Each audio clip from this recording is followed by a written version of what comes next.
Tadeusz Jordan-Rozwadowski was a Polish military commander, diplomat, and politician, a general of the Austro-Hungarian Army and then the Polish Army. Biography. Youth. Jordan-Rozwadowski was born in Babin, near Kalisz, Galicia, which formed part of the Austrian Empire. The Jordan-Rozwadowski family was a member of the Polish nobility and a part of Traby clan. The family obtained the title of Count from the Habsburg Emperor Joseph II in 1783 in the nobility of the Holy Roman Empire and the Austrian nobility. Tadeusz came from a family with a long military tradition. The Jordan by name is a memento of a distant ancestor who during the Third Crusade was the first Pole to see the Jordan River. General's ancestor, Maciej Rozwadowski, showed bravery at the Battle of Vienna in 1683. Tadeusz's great-grandfather Kazimierz Jordan-Rozwadowski was a Kościuszko's brigadier who fought against the last partition of Poland. General's grandfather Victor fought in the November Uprising and was awarded the War Order of Virtuti Militari. Uncle Tadeusz was killed in the January Uprising, and Father Tomislav fought in the January Uprising as a commander of the insurgent cavalry. Officer in the Austro-Hungarian Army prior to the outbreak of World War I, he joined the Austro-Hungarian Army as an officer of artillery. He was taught to ride at the famous Spanish riding school in Vienna. For many years, Rozwadowski also served as the Austrian military attaché in Bucharest, Romania. In 1914 he became the commanding officer of the 12th Artillery Brigade attached to the Krakow-based 12th Infantry Division. A skilled commander, he then became the commanding officer of the 43rd Infantry Division, which he led during the victorious Battle of Gorlice. For his merits in that battle he was awarded the Military Order of Maria Theresa. He is also credited with the discovery of an artillery barrage tactic called Feuerwalzer fire runner. In the Austro-Hungarian Army he rose to the rank of Feldmarschall Lieutenant, a contemporary equivalent of the British rank of Major General. Beginnings of the service in Polish forces.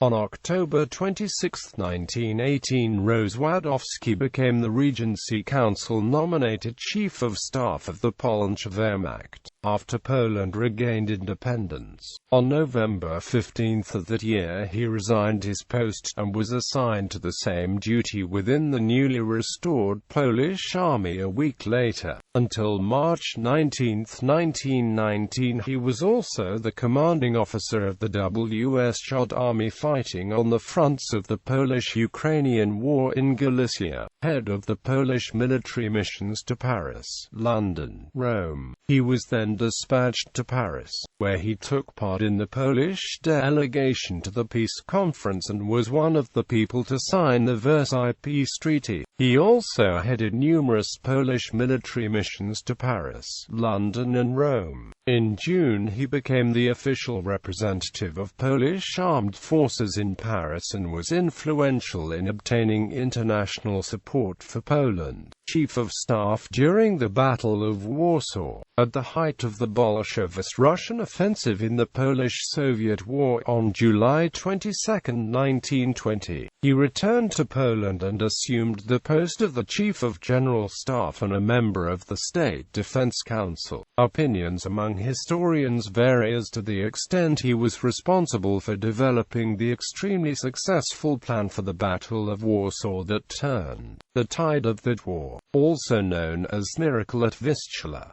Certainly he was considering a similar plan. Some argue, however, that his input was even more important than that of Marshal of Poland, Józef Pilsudski, most often credited with turning the tide of the war. For his part in the war, Rozwadowski was awarded the Virtuti Militari and the Cross of the Valorous. After the end of hostilities he became the Inspector General of Polish cavalry units and authored the 1924 reform of the cavalry tactics and organization. He was also one of the early proponents of Polish tanks and air power. In March 1921, Jordan-Rozwadowski made use of his contacts in Bucharest to help start the Polish-Romanian alliance, by negotiating a convention on defensive alliance. Imprisoned after Pilsudski's coup during the May coup d'état of 1926, he was the commander of the forces loyal to the legal government and assumed the role of the military governor of Warsaw. After the victory of Joseph Pilsudski, Rozwadowski was arrested in Warsaw on May 15, 1926 and transferred with 4 other detained generals to a military prison on Antokol in Wilno, where he was jailed in very strict conditions, in an unheated cell, for more than a year, until May 18, 1927. The press of the time repeated imprecise and false accusations of improper financial dealings during his service in the army. These never presented to him and remained only unsubstantiated rumors.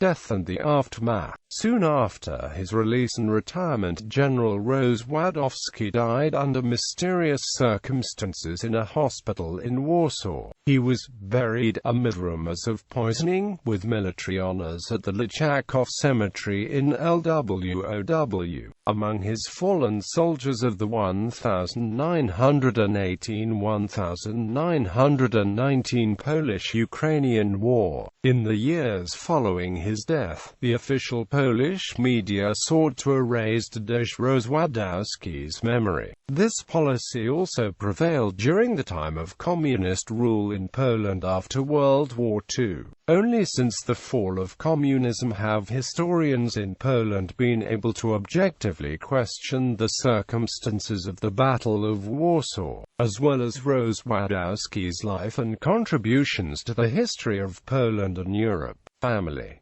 General Rozwadowski left behind a wife, a daughter, and a son. The greater part of his fortune was lost in a business venture to benefit the soldiers who fought under his command. His daughter, Melania Josefina, seems to have died under mysterious circumstances in the 1970s and never married. The son, Joseph, was an artillery officer in the Polish army and was also awarded the Virtuti Militari. In the 1930s, he was forced to resign his commission and emigrate to the United States due to his continued support for the pro-democratic and anti-Pilsudski forces in Poland. He emigrated to the United States and worked as an engineer and designed the elevators in the Empire State Building. He also contributed to the design of the Polish Pavilion in the 1939 New York World's Fair and the 1964 World's Fair. He was survived by one daughter, Melanie Josephine, and one granddaughter, Kalia Branksons van Dyke, both also living in the United States. Honors and awards. Commander's Cross of the Order of Virtuti Militari. Cross of Valor, 4 times. Commander's Cross of the Order of Polonia Restituta. Commander of the Legion of Honor. Grand Cross of the Order of the Crown of Romania. Cross of Liberty, Class 1. Grand Cross of the Order of the Crown of Italy. Star of the Order of the White Lion. Knight's Cross of the Order of Maria Theresa.